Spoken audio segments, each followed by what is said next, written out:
Dans une grande ville, où la richesse et la pauvreté coexistaient à quelques rues de distance, vivait un vieil homme qui, à force d'années passées dans les affaires, avait amassé une fortune colossale.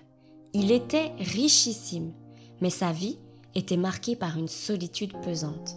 N'ayant ni famille ni héritier, il se retrouvait face à l'inquiétude de ce qui adviendrait de son immense fortune après sa mort. Il n'avait personne pour partager sa richesse, ni personne à qui léguer son héritage. Un jour, après avoir appris qu'il était gravement malade et qu'il lui restait peu de temps à vivre, le vieil homme décida de trouver une solution. Il voulait que sa fortune profite à quelqu'un qui le méritait vraiment. Mais qui donc, parmi tous ceux qu'il connaissait, pouvait être digne de recevoir un si grand héritage? Il avait bien réfléchi et une idée lui vint alors. Pourquoi ne pas se rendre dans les rues sous une autre identité, celle d'un mendiant, pauvre et malade, pour voir qui serait prêt à l'aider par pure compassion? Le vieil homme voulait ainsi s'assurer que tout l'argent qu'il avait durement acquis durant toutes ces années profiterait à une personne désintéressée, ayant de nobles intentions. Il se déguisa alors en un vieil homme miséreux, avec des vêtements usés et un visage creusé par la souffrance.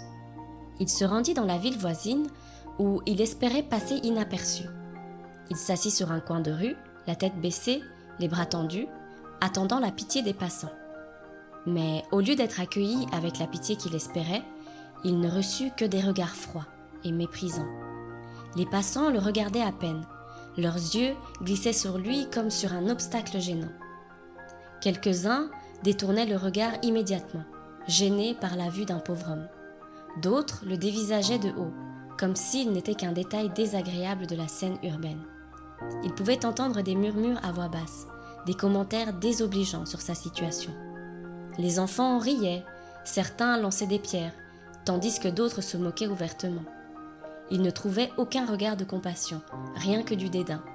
Les plus aisés en particulier ignoraient son existence, les yeux braqués sur leur portefeuille ou sur leur téléphone, évitant soigneusement le mendiant du regard. Mais le vieil homme garda l'espoir de trouver une personne qui daigne bien lui tendre la main. Plus tard dans la journée, parmi les passants, une jeune femme attira son attention. C'était une jeune veuve qui vivait seule avec ses 2 jeunes enfants. Elle se rendait au supermarché voisin où elle travaillait comme vendeuse. La jeune femme gagnait un salaire de misère qui lui permettait à peine de subvenir à ses besoins et à ceux de ses enfants. En passant devant le vieil homme, elle se tourna d'abord vers lui avec un regard plein de compassion.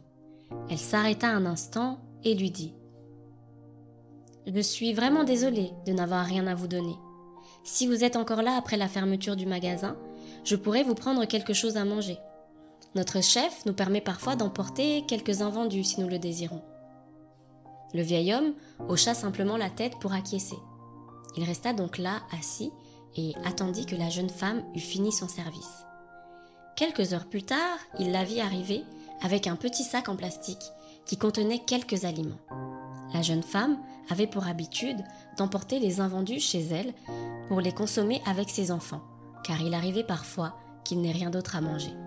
Mais cette fois-là, elle avait décidé de partager le contenu de son sac avec le vieux mendiant. L'homme la remercia chaleureusement. La jeune femme lui répondit par un sourire réconfortant et s'en alla. Le lendemain, le vieil homme décida de se rendre au même endroit, à la même heure à laquelle il avait croisé la jeune femme, espérant la revoir. Peu de temps après qu'il se soit installé, il la vit arriver au loin. La jeune femme l'observait en avançant et esquissait déjà un sourire sur son visage. Une fois arrivée devant le vieillard, elle lui dit en souriant « Faisons comme hier, je verrai bien ce que je pourrai emporter cette fois. » Et comme la veille, elle revint vers lui à la fermeture du magasin avec un petit sac contenant des aliments qu'elle avait récupérés des invendus. Elle partagea une partie de ce qu'elle avait récupéré avec le vieux monsieur, qui s'empressa de la remercier. La jeune femme lui sourit tendrement et lui souhaita une excellente soirée avant de s'en aller. Le vieil homme, frappé par sa compassion, se mit à l'observer de plus près. Ce soir-là, il décida de la suivre discrètement afin de voir où la jeune femme habitait. Elle traversait les petites ruelles sombres et mal famées de la ville et arriva bientôt devant un grand bâtiment délabré. L'immeuble semblait à peine tenir debout, d'un gris sale, presque noirci par les années de négligence. Il se dressait au bout d'une ruelle étroite et sombre, où la lumière du jour avait du mal à percer les murs de briques fissurés. Le bâtiment était vieux, très vieux, ses fenêtres ternies par la poussière et la saleté accumulées au fil du temps. Certaines fenêtres étaient cassées et seulement partiellement réparées par de vieux morceaux de bois cloués ou des feuilles en plastique. À l'entrée, la porte en bois semblait prête à céder sous le moindre coup de vent. Elle grinçait à chaque ouverture. Le vieil homme se tenait là, à quelques mètres de la jeune femme qui venait d'entrer dans le bâtiment. Il était stupéfait de voir dans quelles conditions la femme vivait et réalisa à quel point, durant toutes ces années, il avait été coupé de la précarité dans laquelle certaines personnes vivaient à seulement quelques kilomètres du grand luxe auquel il était habitué. Ce soir-là, le vieil homme rentra dans sa grande maison, bouleversé et attristé. Il se demandait comment quelqu'un qui vivait dans une telle pauvreté pouvait être aussi généreuse. Les jours qui suivirent, le vieil homme continua à se présenter au même endroit pour croiser la jeune femme. Et peu à peu, ils commencèrent à se lier d'amitié. Chaque soir, après son travail, elle s'assurait toujours qu'il ait quelque chose à manger ou un peu d'eau et elle lui tenait compagnie quelques minutes avant de s'en aller. Un soir, alors qu'elle s'apprêtait à repartir chez elle, le vieil homme, sentant qu'il avait assez appris sur le cœur de cette femme, décida de lui soumettre un dernier test afin de s'assurer qu'elle était vraiment telle qu'il le pensait. Il lui demanda si elle serait d'accord de l'héberger une nuit. Il lui dit que cette nuit-là, il allait faire très froid et qu'il craignait de ne pas trouver un abri assez chaud pour passer la nuit. La jeune femme hésita un instant. Elle savait que son appartement était petit et que ses enfants avaient besoin de chaque recoin. Mais quelque chose dans la demande du vieil homme la toucha profondément. Elle ne put lui refuser son hospitalité. Le vieil homme emballa les quelques affaires qu'il avait avec lui et ils partirent ensemble chez la jeune femme.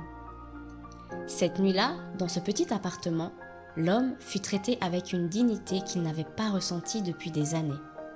La veuve et ses enfants l'accueillirent avec bienveillance, bien qu'ils fussent eux-mêmes pauvres. Ils lui offrirent un coin de leur modeste table, un lit où il pouvait se reposer.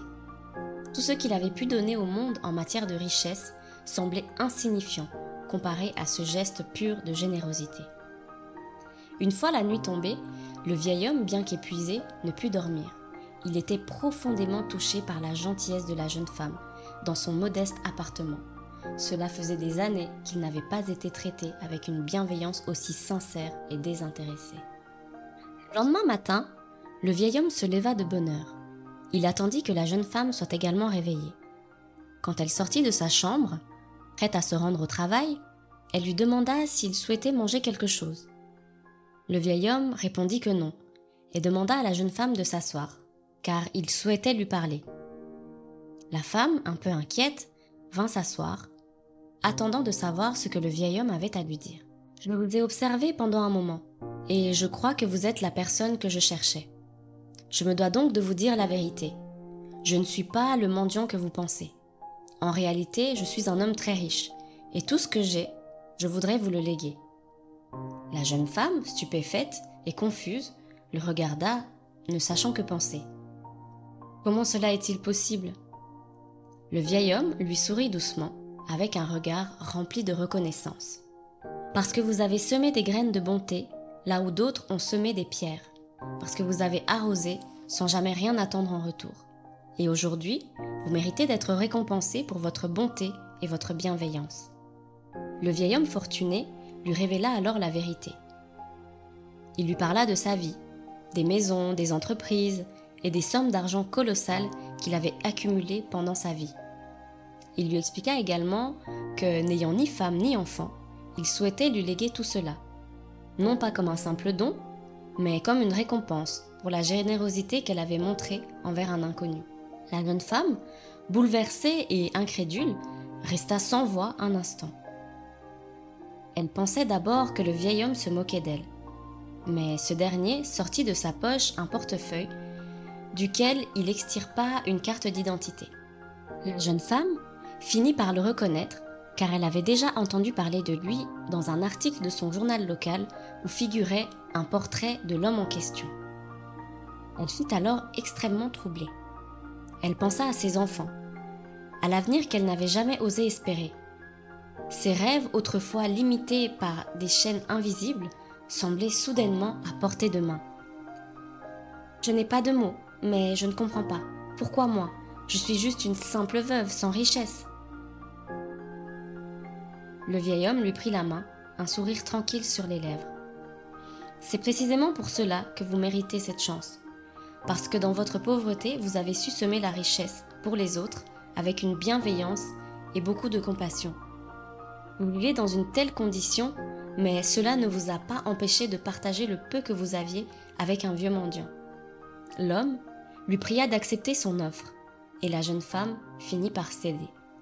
Non seulement pour elle, mais aussi pour ses enfants, pour leur donner une vie et un avenir meilleur. Le vieux monsieur fut ravi de la décision de la jeune femme et lui proposa immédiatement de lui faire quitter le quartier où elle vivait afin qu'elle aille s'installer avec ses enfants dans une de ses maisons. À partir de ce jour, la vie de la jeune femme fut radicalement transformée. Le vieil homme veilla à ce qu'elle ne manque plus jamais de rien. Et quelque temps après, elle finit par devenir l'héritière de tous ses biens, ce qui fit d'elle une femme extrêmement fortunée. La bonté et l'altruisme, bien qu'ils soient de simples actes du quotidien, peuvent parfois se transformer en des bénédictions inattendues. Parfois, on ne peut pas imaginer l'ampleur que peuvent avoir de tels actes sur notre vie et celle des autres. Celui qui fait le bien, de manière désintéressée, recevra en retour, souvent de manière inattendue et bien plus grande qu'il ne l'imaginait. C'est une illustration parfaite du proverbe « En étant bienfaisants, nous sommes comblés, et en arrosant les autres, nous finissons par être arrosés nous-mêmes, parfois même de bénédictions qu'on osait espérer. » Si cette vidéo vous a plu, abonnez-vous, cliquez sur le bouton j'aime et activez la cloche pour plus de vidéos inspirantes. À très bientôt!